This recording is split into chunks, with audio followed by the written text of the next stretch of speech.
आज भी मैं दावत देता हूं, आज भी, आज तो सोशल मीडिया का जमाना है, मेरी ये दावत कबूल करें उलमाए देवबंद या जो भी, मैं आपसे इत्तिहाद कर लूंगा, सीने से सीना लगा लूं, लेकिन सिर्फ ये बातों से तुम इनकार कर दो और कहो कि वही इश्क रिसालत हमारे अंदर है जो सैयदना अबू बकर सिद्दीक में था, सैयदना उमर फारूक में था, उस्मान इब्न अफ़्फ़ान में था, हैदर कर्रार में था। मैं आज इंसाफ के साथ अर्ज करना चाहूंगा, आज जो देवबंद है या जो देवबंदी हैं, अगर उनको मेरी बात बुरी लगती है तो ठंडे दिल से मेरे अजीज अपने दिल पर हाथ रख करके सोचो। आओ मैं तुम्हें दावत देता हूं, आओ हम उन तमाम चीजों पर जमा हो जाते हैं जो सहाबा और ताबईन से थी। कोई नई बात तुम अपनी किताब में नहीं लाओगे, कोई नई बात मैं अपनी किताब में नहीं रखता। आओ इत्तिहाद करो, मैं इस इत्तिहाद का ऐलान करता हूं, लेकिन जो नई बातें आई उसका तुम इनकार करोगे, अलल ऐलान करोगे और ये भी कहोगे कि हम इनसे दूर हैं। हुआ ये कि आला हज़रत रज़ियल्लाहु तआला अन्हु के ज़माने से थोड़े से पहले की हालात मैं बता रहा हूँ आपको। दारुल उलूम देवबंद के बाद 4 उलमा मैं साफ साफ आज अर्ज करता हूँ जिनकी किताबों से पूरी उम्मत में तनाज़ा फैल गया, इख्तिलाफ फैला। लोग हमको इख्तिलाफ का फतवा देते हैं, अगर ना ये किताबें आती ना ये कोई फतवे आते। किताबें लिखी गई, किताबों में अच्छी बातें थी, हुजूर सल्लल्लाहु अलैहि वसल्लम की सीरत पर भी कुछ किताबें लिखी गई, अल्लाह की शान में लिखी गई, बहुत सारी बातें अच्छी थी, लेकिन बीच में चलकर कुछ इबारतें ऐसी कि लड़खड़ा गई, और वो इतनी लड़खड़ा गई कि आम मुसलमान भी उसे बोलना पसंद नहीं करेगा। बराहीन कातिया किताब का नाम बोल रहा हूँ, तक़वियतुल ईमान किताब का नाम है, तहज़ीरुन नास किताब का नाम है, हिफ्ज़ुल ईमान किताब का नाम है। ये वो किताबें जो आज छुपी नहीं है, मार्केट में छपी हैं, अभी भी मौजूद है, अभी भी मौजूद हैं। इन्हीं किताबों की इबारात की वजह से ही तो ये तनाज़ा फैला पूरे उम्मत में, इख्तिलाफात। अहले सुन्नत व जमात मुत्तहिदा मुत्तफ़क़ा एक ही जमात थी बर्रे सगीर में। इन किताबों के आने के बाद हुआ क्या, एक किताब में लिखा गया अल्लाह झूठ बोल सकता है, नई बात थी। इस बात पर आज तक उम्मत ने कभी किसी भी शेख, किसी भी बुजुर्ग सलफ़े सालिहीन से मुझे इबारत ला करके दिखाओ, इससे पहले कोई बात हुई थी। फिर एक किताब में अकीदा तौहीद को बयान करते हुए मौलवी इस्माइल देहलवी साहब ने यह तक लिख दिया, हुजूर सल्लल्लाहु ताला अलैहि वसल्लम का ख्याल नमाज में आना गधे और बैल के ख्याल से बदतर है। ये नई बात थी कि नहीं थी? और जा करके क्रॉस वेरिफिकेशन कर लेना, अगर मैं झूठ बोलूं तो मेरा जुब्बा पकड़ लेना और जो सजा दे सकते हो दो। मैं ये लफ्ज़ी नहीं कर रहा हूं और ना फकाई कर रहा हूं, ये जुमले आज किताब में मौजूद हैं। तक़वियतुल ईमान में हिफ्ज़ुल ईमान किताब आई, उसमें मौलवी अशरफ अली साहब ने हुजूर सल्लल्लाहु ताला अलैहि वसल्लम के इल्म गैब पर बहस करते करते ये कह दिया, हुजूर के इल्म गैब की क्या तखसीस, क्या तखसीस यानी उनकी क्या खुसूसियत है। उतना इल्म गैब तो ज़ैद को, पागलों को, बच्चों को, बल्कि जानवरों को भी हासिल है। शैतान का इल्म गैब तो कुरान से साबित है, उन्होंने कहा शैतान का इल्म गैब कुरान से साबित है। हुजूर सल्लल्लाहु अलैहि वसल्लम के इल्म गैब की क्या खुसूसियत है, यानी बराबर हो गए। शैतान को जितना इल्म है उतना ही मोहम्मद सल्लल्लाहु अलैहि वसल्लम को है। मेरे अजीजों, क्या ये बातें दिल पर नहीं लगती मुसलमानों के? ये इबारतें आई, किताबों में लिखी गई, और बड़ा फितना यहां से भी हुआ मौलवी कासिम नानोतवी साहब की किताब से, कि उन्होंने ये भी लिखा कि बिलफर्ज बाद ज़माने नबी के अगर कोई दूसरा नबी पैदा हो गया तो हुजूर के खातमुन नबीन होने में कोई फर्क नहीं आएगा। यानी कोई दूसरा नबी पैदा हो सकता है, अगर हो गया, अगर हो गया। अगर मगर की बात ही छोड़ो, जब हुजूर ने 1400 साल पहले कह दिया, फरमा दिया कि मेरे बाद कोई नबी नहीं हो सकता, तो नहीं होगा। आप किताब में ये नई बात लिखने की क्यों जरूरत पेश की? आपको क्यों जरूरत पेश आई कि अगर अब के ज़माने में भी कोई नबी आएगा तो हुजूर के खातमुन नबीयीन होने में कोई फ़र्क नहीं आएगा। तो आपकी इस बात से पता नहीं कितने मोहल्लों में कहाँ कहाँ कोई नबी होने का ऐलान कर देगा। अजीज़ान गिरामी वक़ार, ये किताबें पूरा का पूरा हिंदुस्तान एक खलबली मचा चुकी थी, कोहराम बपा था, तनाज़ात में घिर गए। कादियानी अपने नबी होने का ऐलान कर रहा है, इधर एक नेचरी फ़िरका है अलीगढ़ से जो कुरान के मौजज़ात का इनकार, हिस्सियात को सिर्फ मानने वाला, नेचर को सिर्फ मानने वाला और मुग़ीबात को नहीं तस्लीम करने वाला, और एक तरफ अज़मत रसालत सल्लल्लाहु तआला अलैहि वसल्लम पर, रसूल करीम सल्लल्लाहु तआला अलैहि वसल्लम के मुतालिक ये सारे जुमले आ रहे हैं।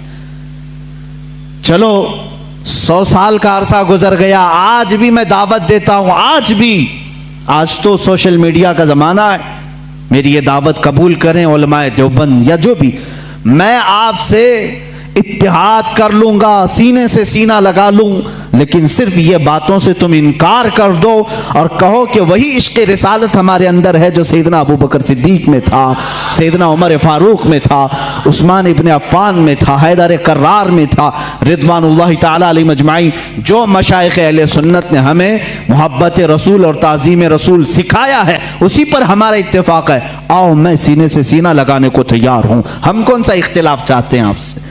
हम कौन सा इख्तिलाफ चाहते हैं? हमारा ये एक बात याद रख लें, अगर मैं आज नाम लेकर के किसी को कह रहा हूं तो सिर्फ इसलिए कि हमारा दीन ही ये कहता है, जो उनसे ना आशना हो उससे हमारा कोई ताल्लुक भी नहीं। हमारे रिश्ते नाते अगर हैं तो सिर्फ अज़मत रिसालत से जुड़े हुए हैं। जो नबी का है वो हमारा है। इसीलिए सरकार मुर्शिदी पीरो मुर्शिद ताजु शरिया रहमतुल्लाह ताला अलैह ने फरमाया है, नबी से हो जो बेगाना उसे दिल से जुदा कर दे। नबी से हो जो बेगाना उसे दिल से जुदा कर दे। पिदर मादर बिरादर जानो माल उन पर फिदा कर दे। इसी वक्त ईमान को पहुंचोगे, उसी वक्त ईमान को पहुंचोगे।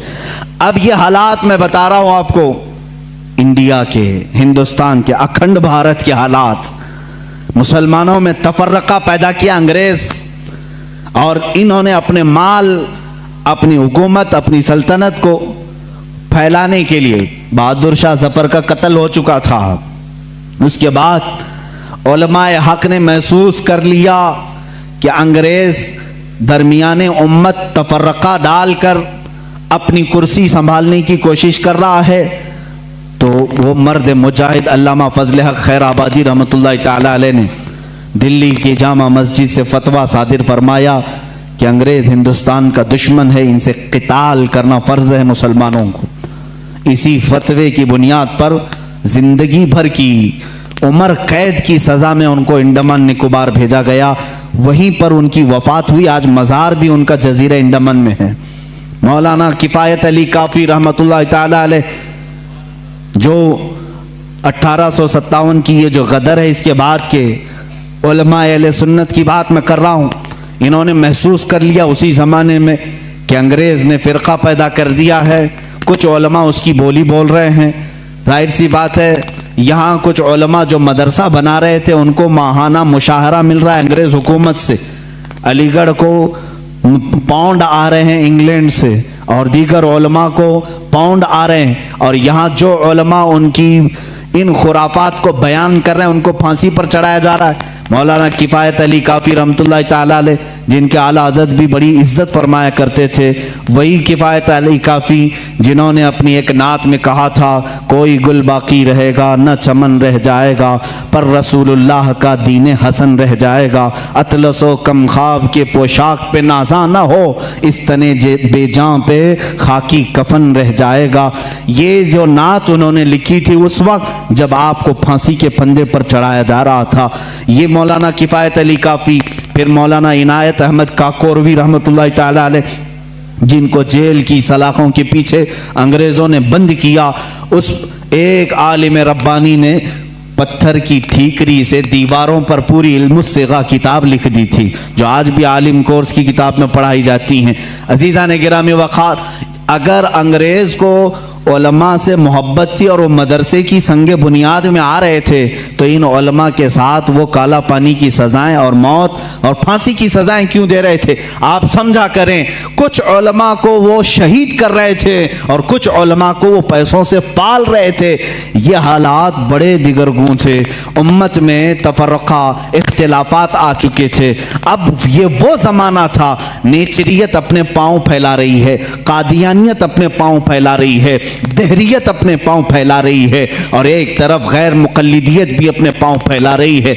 हिंदुस्तान की सरजमीन जो अहले सुन्नत व जमात का कहवारा थी, औलिया का मरकज़ थी, ये ख्वाजा हिंद का हिंदुस्तान था, ये महबूब इलाही की विरासत की ज़मीन थी। यहाँ साबिर कलियरी के मुजाहिदात थे, यहाँ बाबा फरीद के नगमे थे, यहाँ पर औलिया कामिलीन का गुलशन था। ये तमाम सूफिया कामिलीन के परवरदा मुरीदीन का एक अजीम गुलिस्तां था। इस गुलिस्तां को कई अंग्रेज़ों ने अपने पाँव से कुचलना शुरू किया, इसमें खिज़ा आने लग गया।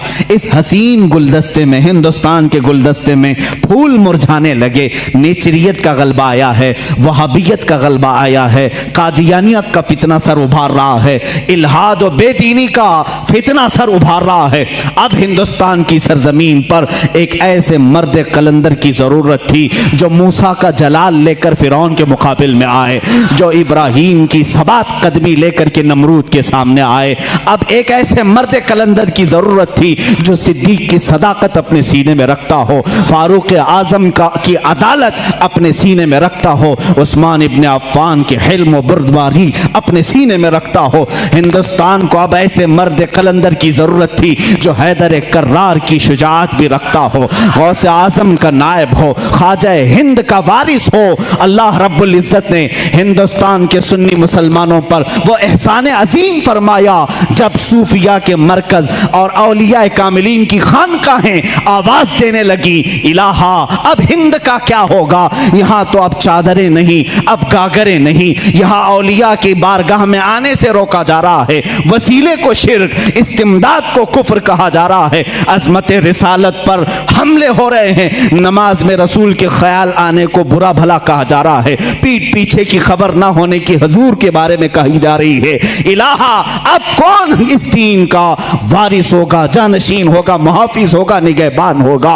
आवाज आई गैब से। अल्लाह रब्बुल इज़्ज़त ने पूरे हिंदुस्तान के इस साए पर एक ऐसी अजीम सल्तनत को बेदार फरमाया जिस सल्तनत का नाम हम यूं कहते हैं, मुल्क सुखन की शाही तुमको रजा मुसल्लम, मुल्क सुखन की शाही तुमको रजा मुसल्लम। जिस समत आ गए हो सिक्के बिठा दिए हैं, उस अजीम हस्ती को अल्लाह ताला ने जलवा फरमाया जिसको पूरी दुनिया सुन्नियत, आला हजरत, कंजुल करामत, जबलुल इस्तिकामत, दरियाए नेमत, आकाए रहमत, कंजुल करामत, इमाम अहले सुन्नत, इमाम अहमद रजा खां फाजिल बरेलवी के नाम से जानती है।